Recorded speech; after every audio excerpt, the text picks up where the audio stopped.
भूतिया हवेली। एक गांव में एक पुरानी हवेली खड़ी थी जिसे लोग भूतिया हवेली कहते थे। कोई भी वहां रात को जाने की हिम्मत नहीं करता था, क्योंकि लोग कहते थे कि वहां अजीब अजीब आवाजें आती हैं और कभी-कभी अंधेरे में कोई रूप भी दिखाई देता है। एक दिन गांव के एक युवक अजय ने सोचा कि वह इस हवेली में जाकर देखेगा कि सच में कोई भूत प्रेत है या नहीं। उसने अपने दोस्तों को यह बताकर हवेली की ओर रुख किया।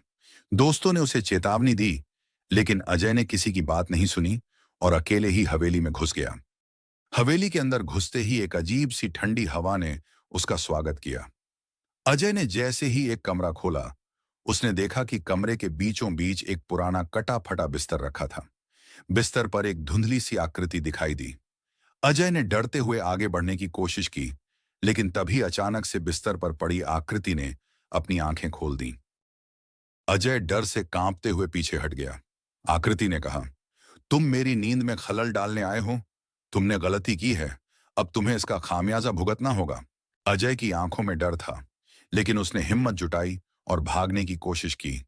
जैसे ही वह दौड़ा, हवेली में गहरी अंधेरी आवाजें गूंजने लगी।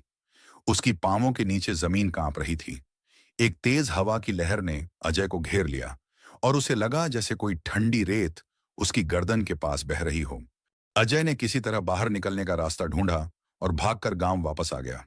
उसने अपनी पूरी कहानी सुनाई और उस दिन के बाद से कोई भी गांव वाला उस हवेली के पास नहीं जाता था।